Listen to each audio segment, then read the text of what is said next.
Howdy, howdy. Welcome back. It's another Workshop Wednesday. This week's edition, it's a strategy session. So this is for those of you who are more on the strategy side of things when it comes to measuring and improving marketing results. And we're going to talk about how to use the GA4 Advertising reports that are in the advertising workspace. Before we go too far into this, welcome. If this is your first Workshop Wednesday, my name is Chris Mercer. Everybody calls me Mercer. You should as well. I'm the co-founder of measurementmarketing.io. And however you found us through maybe the podcast and talks that we do, maybe you found some of our courses with some of the other platforms that we share some of those courses with. Maybe you have all of our courses over at measurementmarketing.io because you are, which is, by the way, the only place you can get them all. And this is where maybe you're a part of the Measurement Marketing Academy, a student over there, and you've got all the win courses and learning all the sorts of fun stuff. However you found us, we are happy that you are here. It's our job to help people like you learn how to use all of these tools. And of course, that means the new kid on the block, which is GA4. Now, I did mention the Academy earlier. It is our flagship training program. It's our just-in-time learning platform. It has all the courses, not just strategy, but how to use GA4, how to set up GA4, how to set up and use Tag Manager for beginners, for intermediate. If you've got some experience, you can learn stuff. If you are just starting out, you can learn stuff. That's what the Academy is back there for. So you don't have to buy individual courses anymore. They're all back there, along with a bunch of workshops and instructors. That's right, real life people that can help you out with this stuff. And use this stuff every day, so they know these tools. All right, when it comes to this workshop, we always think about one thing because it is really easy, especially with GA4. It is super easy to get confused and overwhelmed by this tool. There's a lot back there. It's completely different from what anyone's ever used to, and so it's really easy to get frustrated with it. So when you watch trainings like this, just focus on one new thing. So it's something that maybe you didn't know was a thing you can play with, or something that maybe you heard in a slightly different way that makes it a little bit more accessible for you. You go, oh, okay, this time I get that. Or just something that you want to go back and say, okay, I'm going to go use this report to try to do this thing. It is important that you practice one thing at a time. You can come back, rewatch this workshop, and pick up another new one thing. That is how you actually move from just being exposed to new information to actually having skills that you're building. Just one thing at a time. All right, let's go ahead and get started, shall we?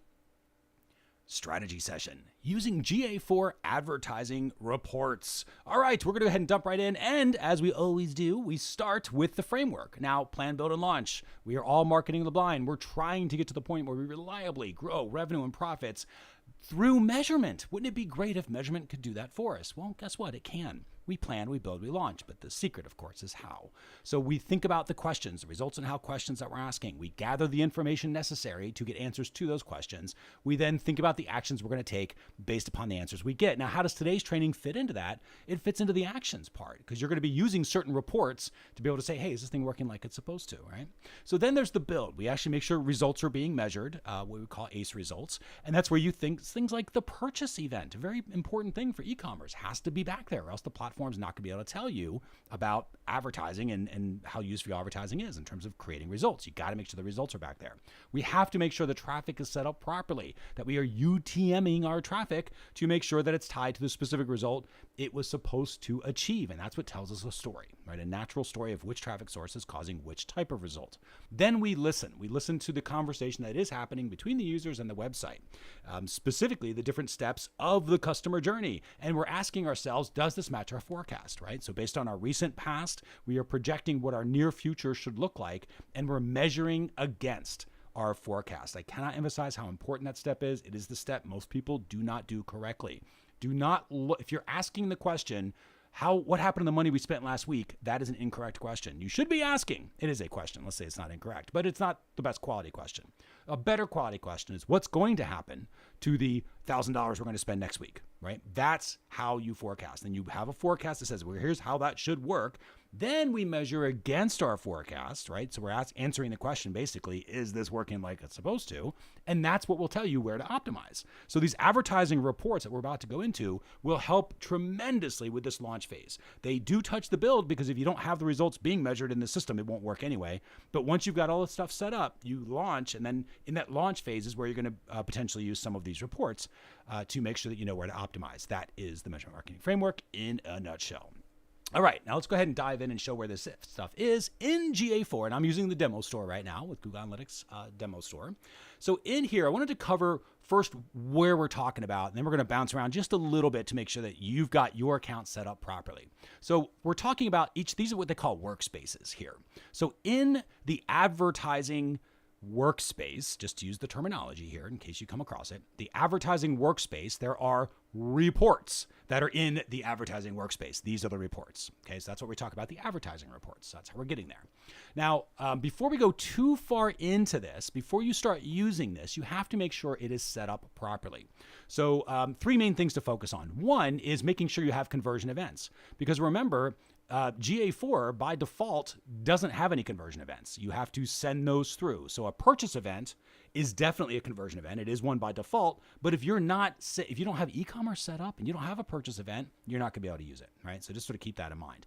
And this where it goes into the framework again, of course, is the ACE results, making sure you have different results that are measuring throughout the customer journey. We talk about awareness, completion, and engagement of different customer journeys, and it becomes a little bit easier to use this report. If you don't have conversion events, you're not gonna be able to tie any particular channel or traffic source to a conversion because you don't have any. So first step, you got to make sure conversions are already set up back there. The second thing is actually back in the admin section. And then these are required. These are not like, oh, it'd be nice if you had conversion. You have to have these, right? The second thing you really need to have is Google Ads linked. Now, this is assuming that you're using Google Ads, which most people are, but you should have that linked, or else you're not going to have Google Ads data flowing through. That's just not going to happen in those reports. And they are really, I mean, let's face it, they're really made. This whole tool of GA4 is made so you spend more money on Google Ads. That's the whole point of Google Analytics in the first place. So Google Ads has to be linked. So make sure that you've got your Google Ads account linked there, and you get that set up. The big trick to that is really making sure you're using the same email, and that email has permissions to link. That's it. It's pretty easy to do that. So then you've got your account linked. The final little bit here, and that's under the attribution settings here. So let me go into, let me make sure I find where that is. So it's been a second since I've actually played around with attribution settings. I should have already had this pulled up. I apologize. Hang on a second. Not my retention. Where's my attribution settings? I'm clearly missing it. So that means it's going to be under data stream. Let's see here. Want to find my attribution settings. Actually, you know what I'm going to do? I am going to pull this up in my account because some of this is, let me do this really fast. I'm going to duplicate. Helpful to always have multiple tabs open here. And all I'm gonna do is I'm gonna go back into my account because I want you to see what the admin looks like for somebody that's an actual admin. With the demo account, we're never an admin, obviously. Even if you have access to this, it'll be as a user, so you may not see what you need to see back here, which is the case. So I'm gonna flip over to measuremarketing.io, and I'm gonna show, there's the admin. See how the stuff opened up a little bit? There's our attribution settings. So again, just to recap, when you're trying to use your advertising reports, and I'm going to go back into the advertising workspace so I can see my advertising reports, got to make sure conversion events are set up. That's within the platform itself, right? Got to make sure that Google Ads is linked, which we saw here under Google Ads linking. And you have to make sure that attribution settings are in place. Now, remember, if you don't see attribution, which of course I didn't when I first saw it in the GA demo store, it's because you're not at the right level. You have to have the right level of user account. So I'm, of course, the owner on this one. So attribution settings is where you click on. Whatever this is set to is what all of the default channel attribution stuff is going to do. So all of this stuff that's coming through here, how is it figuring out how to attribute? It's figuring out because cross-channel data-driven model is on there. That's where it's figuring it out. So if you want something like last click instead, when you change this, then that report will start calculating back. You also have look back windows here as well. So just make sure that because some reports in this advertising report may use this as well. So, okay. So with that, got to make sure there's 3 things. You got your events back there. You've gone through your admin. You made sure your Google Ads is linked up, and you made sure that you're using the proper default attribution model. Let's call it that as you're coming through. Now, once we have those set up, I'm going to go ahead and close ours out. Actually, I'm not. I'm going to keep ours open for a second, just so we have that. I'm going to duplicate that just really fast because I might show ours again for another example. Okay, so now that we have this, we're in the advertising snapshot. So again, you come in the advertising workspace, you default go in the advertising snapshot. I wanted to show just kind of what's possible with this particular report. Some of this is okay. I don't really spend a lot of time personally in the overview reports like this because they're so general that they're just not as useful as some of the more detailed reports are. Typically, again, it always depends upon the question that you're asking. But when we come in here, I wanted to click over here on edit comparisons. So under edit comparisons, a really useful thing when you're in GA4 reports, right, at the report level, which is what we're looking at. We're looking at an overview report called the snapshot, right, the advertising snapshot.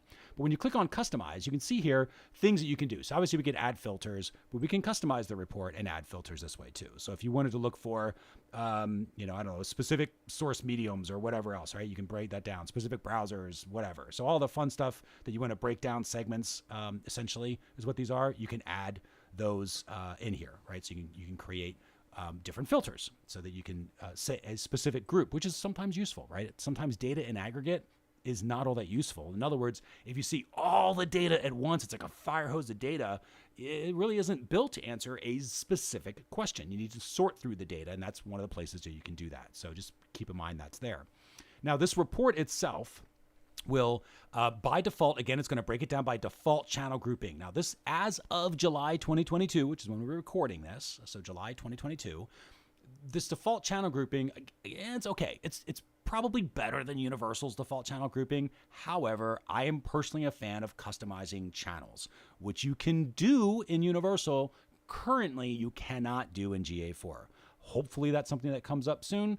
But if not, we'll use Data Studio for that anyway. So just sort of keep that in mind if you are doing a lot of custom channel groupings, that it's not possible yet in Google Analytics 4 in the default platform. So it's only the default channel groupings coming through. When you come through in your channel grouping, you can highlight over this. When you click on these Learn Mores, which I'm going to do for you here, the docs are pretty decent with GA4. So when it comes down, it tells you here's what they all mean, right? How they're defined. They did a much better job of telling users like you and I how these channels are defined. So if you're not sure which one of them is, what one of them is defined as, you can see it by just, again, hovering over here and then doing the Learn More. Now, again, I'm going to emphasize this here. When I come up at the top, which is really where I should have started. So we had this little customize feature, but make sure your date range is there, and then make sure you're looking at a specific conversion event, right? So by default, they will all be linked, but you just choose the one that you want. So I'm going to use purchase in this case, because this, again, isn't going to be a particularly useful report if it's like any conversion that happened, like show me what it was, because I can't really do anything with that, right? There's no actual action I can take. So I'm going to choose the conversion that I want, and then see if I can get rid of this. There we go. So now I can see all the direct conversions for a purchase, the organic search for a purchase, the referrals that caused a purchase. And the way to read this, the way to think about it is, at least at this report level, right, the snapshot, is it's any time in the last, this is the date range, the last 28 days. So what it's doing is it's using your look back window that we had set up when we do our attribution settings, right? When you talk about the admin, we talk about the look back window. Well, that look back window is probably typically 30 days for you or whatever you set it to. And it'll go back over the last 30 days and say, well, if a conversion, in this case, which conversion? A purchase. If a purchase happened, it'll go back up to the previous 30 days. And then it'll say, okay, which, based upon whatever the default attribution method is that you selected here, which channel would get credit for that, right? Within the 30-day window of that conversion happening. That's what a look back window does. So that's kind of how this works. The insights section, again, take it with a grain of salt. This is the AI, the machine learning stuff starting to kick in, where it's hopefully going to tell you something that's actionable back here. My guess is, and obviously this is just 2022, mid 2022, right? July when we're recording this. I don't know if this will ever be particularly useful, because this is just kind of like, they should call this trivia, in my view. Like, hey, here's information you weren't asking about that we're going to tell you. Like, this was interesting. This is interesting. This is interesting. But doesn't mean interesting, doesn't mean useful. And insight doesn't mean useful, right? Especially when you see things like, oh, here's a custom insight. Revenue is 50,000. So what? Google Organic drove the most conversions. Okay, like I guess that's kind of useful, but I don't want to know that. I want to know, I had a plan that Google Organic was supposed to drive the most conversions. Is it driving the most conversions? And so I would be getting those answers someplace else. So again, keep an eye on the space. I think as machine learning and AI kind of defines itself and evolves a little bit more, and there's more data and more people using GA4, maybe these get a little bit more insightful, if you pardon the pun there. I guess it's not really a pun, but hopefully they do. But if not, not, right? No big deal. So there's the insights section. Obviously, you can learn more about the workspace itself and all the settings that are back there. That'll go to support docs, and then you have your conversion paths. Now, the reason we're not going to talk too much about this and this here is because they're here, right, in these attribution reports. So there actually is in the advertising, again, just to explain the terminology, the advertising workspace, which is what we're in. We have the advertising reports. There's attribution reports specific to them, and there's two of them, model, comparison, and conversion paths. So the snapshots, while okay, aren't particularly useful in my opinion. So I typically, if I'm going to be using these reports, it's going to be one of these two, these detailed reports. And I would expect that with time, there will be more reports here that'll actually start showing up with time as they start to release those. So if you're looking for something that you're like, wow, Universal has this, but GA4 doesn't, maybe this section will eventually have it. Just sort of keep that in mind. It might already by the time you're watching this video. But for now, again, July 2022, this is what we look like. So I'm clicking on model comparison. Same thing we're going to do top down. Make sure we're looking at the conversion event we care about, which in this case is a purchase. We're not going to add a filter here. I can see my date range is pulled up. Let's pretend for a second that's fine. Then I can go to my comparisons. Notice here, different options. This is why it's important to check on the comparison section or the customization section here to see what can we customize with this particular report, right? In this case, the model comparison report. So what can we customize? Number one, we can add filters. Obviously, we already talked about that. You click here and you can add the filter and build out browser, device, age, whatever the thing is you're trying to filter by. Typically, probably a traffic source, maybe for a specific result, whatever. So you have that. The other thing here is reporting time. Now, this is nuanced, but here's how to think about it. By default, it will be conversion time, which means when the conversion happens, at that point in time, the look back window kicks in. And let's say there was a 30-day look back window.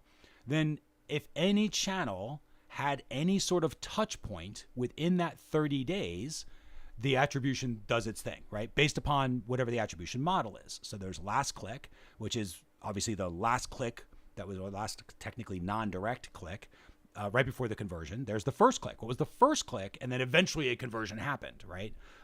Before a conversion. So, you have these different models, but the thing is all based on conversion time. So when the conversion happened, what's the look back window? And then what channel was within that look back window, and based upon the model, how much credit should it get, etc.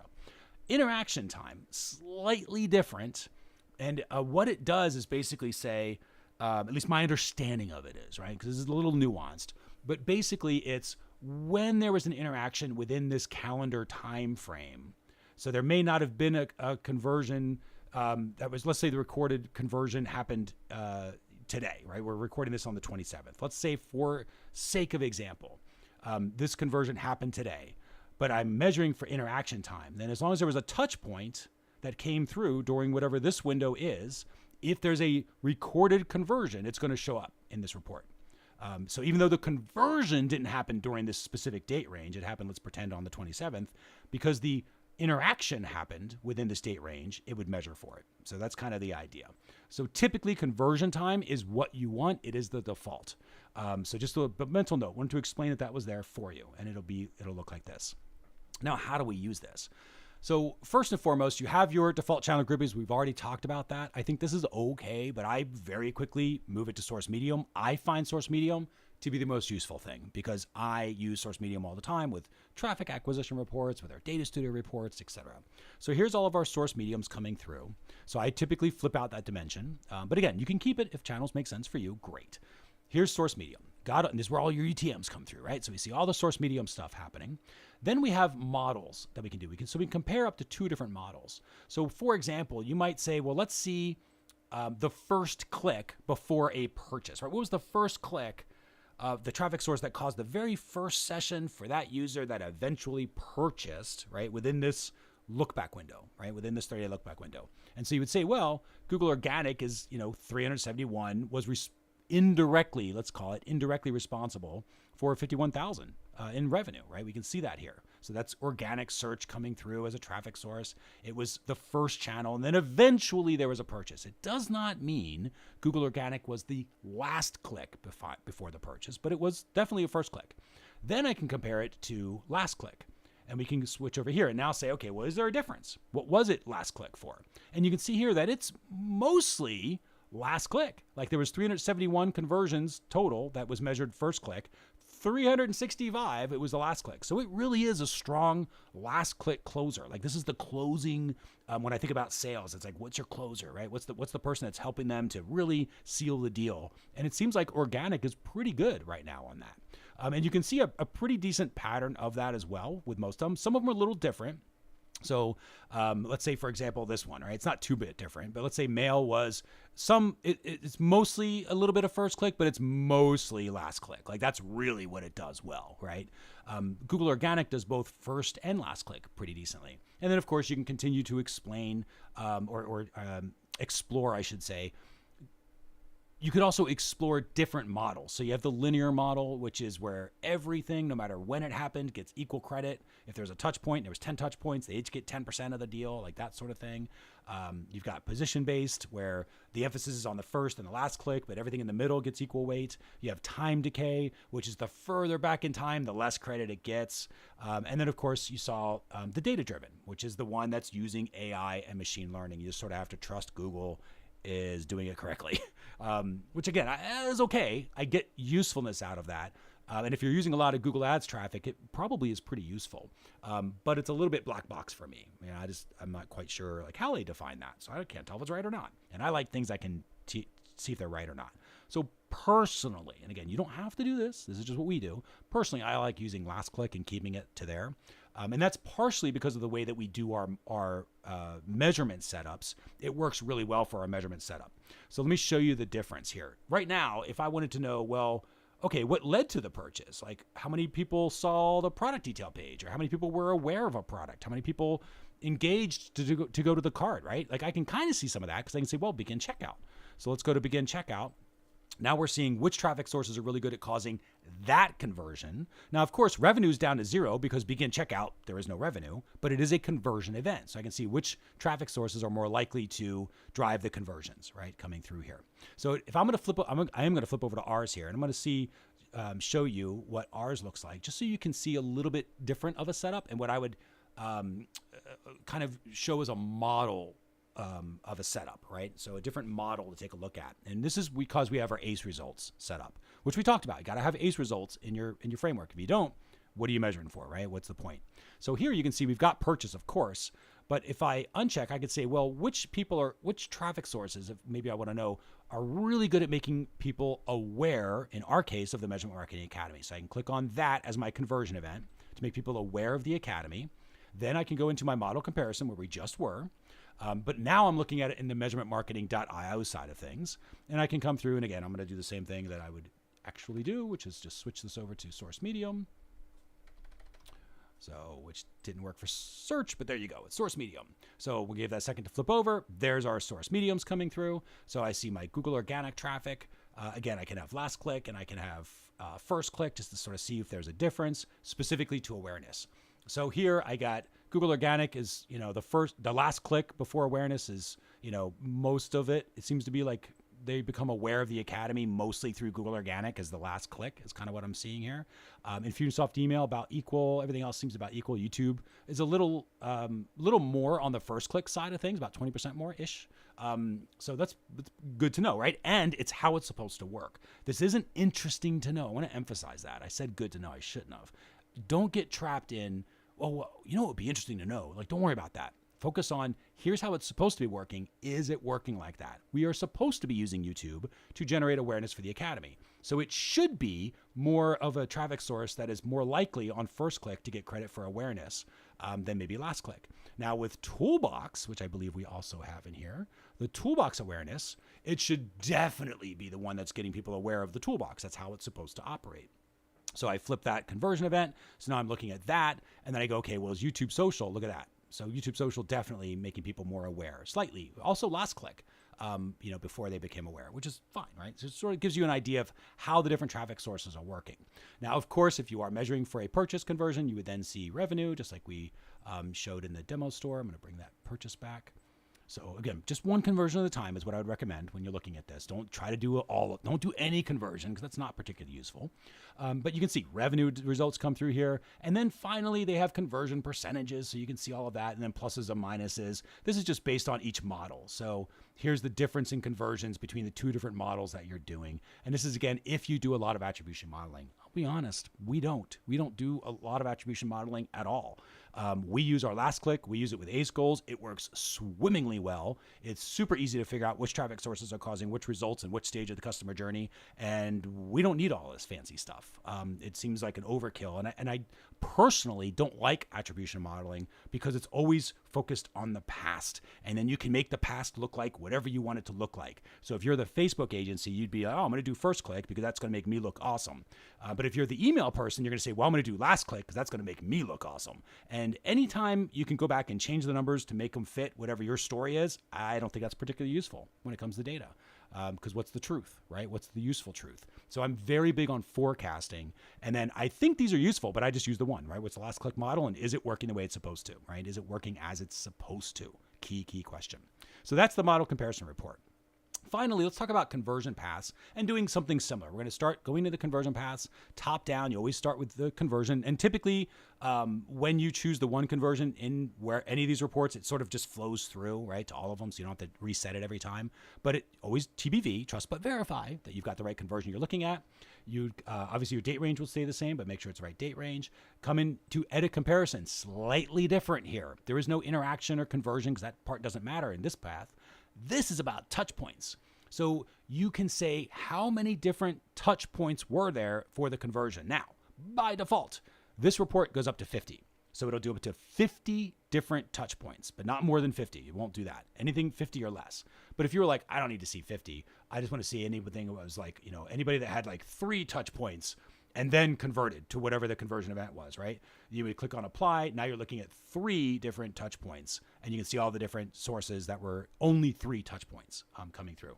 For now, I'm going to go ahead and take this out and say all touch points just to keep it by default how the report's going to look like. But know that you can play with that and adjust your touch points accordingly, again, based upon the questions that you're asking. If you're not asking questions around those, you don't have to adjust them. So there's touch points. Now, let's go through on our conversion paths and go down and talk about what these are. So the way that this works is it basically splits out the touch points. And if there's just one and then they converted, it'll put it under late touch point. If there's less than 3, 2 of them will show up in early, 1 of them will show up in late, mid won't have any, right? That's sort of how it works. But typically there's a bunch of different touch points. Somebody's coming back to your site over and over and over at different times, right? So it's going to break them down as early, mid, and late. So the first 25% of the touch points will end up here. The final 25% end up here. The middle 50% end up here. That's sort of what it does. And it tells you, well, how is organic search when it comes to where in the customer journey is it actually happening, right? So we see organic search here. We see it here in the mid. We see it drops down a little bit. As a late touch point, it's not, at least for this purchase event for Google, it's really good at the early, getting them involved in the customer journey, maybe getting them through and engaging with the customer journey a little bit. The mid touch points, right? It brings them back to the site over and over again. But it's not really the closer. The closer is direct at this point. That's the one that actually is the thing that's more likely to seal the deal.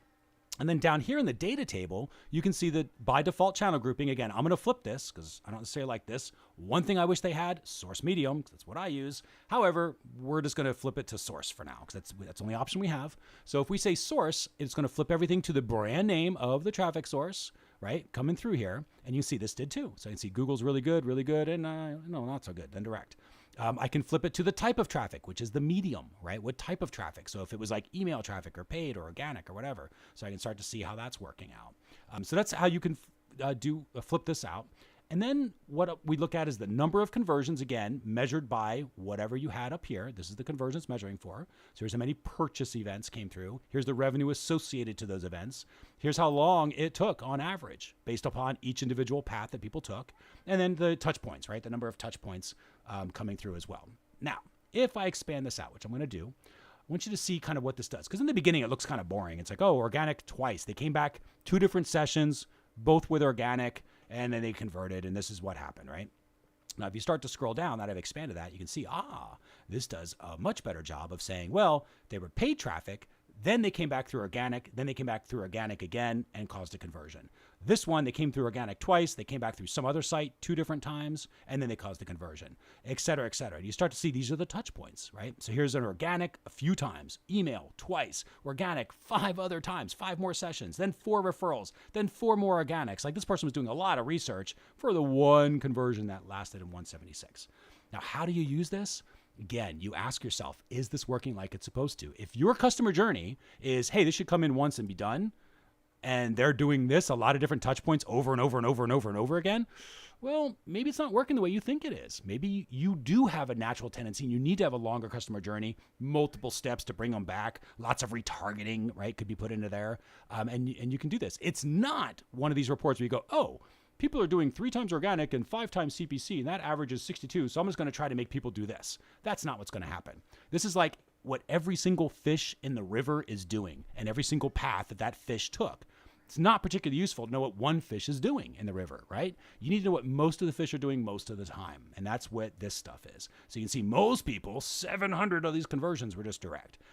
87, the next up, was just a couple of organic. But you can see if you group all the organic together, you start going, okay, well, organic, people are definitely researching. They'll come back over and over again. And that creates a ton of conversions, right? So now you know organic is really a useful traffic source for you, and you can improve conversions accordingly. So that's how this works and how you can use the advertising reports. So hopefully you found at least one thing. The setup of the admin and how important that is super important for this. So make sure that you do that, and you have to have the results being measured. In other words, conversion events before you can actually use these reports. Now, when we think about the framework, remember the plan, questions, information, actions, definitely involved with this report, especially if you're trying to figure out which traffic source is better at causing a specific result, if that's the question you're asking. You got to make sure your results are set up in the build, and then when you launch, really emphasizing that forecast. Which traffic sources are working? Which channels are working? Are they working the way you would expect them to work? In other words, the way they are supposed to be working when it comes to measuring for that customer journey. Now, next week, we've got a What's New workshop. It is the first Workshop Wednesday of the month. So that means we're going to look back over the last 30 days and see what happened in July with the new features, specifically with Google Analytics 4, which there were a bunch, very important ones as well. So I can't wait to show you those. If you want that workshop, just subscribe to the YouTube channel, which many of you have and continue to. We are staring down 5,000 subscribers at the moment, almost about to pass that. So thank you all for leaving the kind comments. Again, we're not able to respond to every single one of them, unfortunately. We do keep all of our support specifically for our Academy students. With the Ask Instructor support system that's in the Measurement Marketing Academy, but we do see them, we read them. So if you have a comment, if you want a particular topic, like put that stuff back there. And when you have kind comments, leave them back there. Like the instructors love to see those anyway. But also the ones where you're like, hey, if you could improve this, that'd be great. We love seeing that too. The more comments we have there, the better. And thank you for doing that and for subscribing. Finally, you also have the option of getting the training in the Measurement Marketing Toolbox. So our Toolbox level, it's our free level of the Academy, where you get the Workshop Wednesday, the most recent Workshop Wednesday back there, and the Toolkit. So Traffic Tracking Toolkit will help you with UTMs. The ACE Results Planner is going to help you figure out your ACE results. There's a forecasting spreadsheet that's back there. There's all sorts of tools that you can use as a measurement marketer. It's our way of giving back, completely free. Just go to measure.tips/WW, and you'll see the option to be able to sign up for your free Toolbox Academy account so you can get access to all of that. And of course, as we mentioned before, maybe now's the time for you to join the Measurement Marketing Academy. If that is the case, if you're looking for courses and you're tired of buying one-off courses everywhere, just buy one thing that has all of your courses. All of these are robust courses. It is like 50 hours worth of courses back there. Not that you have to go through every single one of them. You don't. But you can when you're ready. They're going to be back there for you. That's the beauty of the Measurement Marketing Academy. To learn more about those options, including the Ask Instructor support, the on-demand workshops, the Winner Circle community, and everything else that is there, in addition to all of the courses around Tag Manager and Analytics and Data Studio and Measurement Strategy and on and on and on, just go to measure.tips/Get Academy to find the most current options for you. All right, with that, we'll go ahead and bring this one to a close. Thanks for watching Strategy Session using GA4 Advertising Reports. Thanks again for watching this workshop, and we'll see you on the next one. Take care.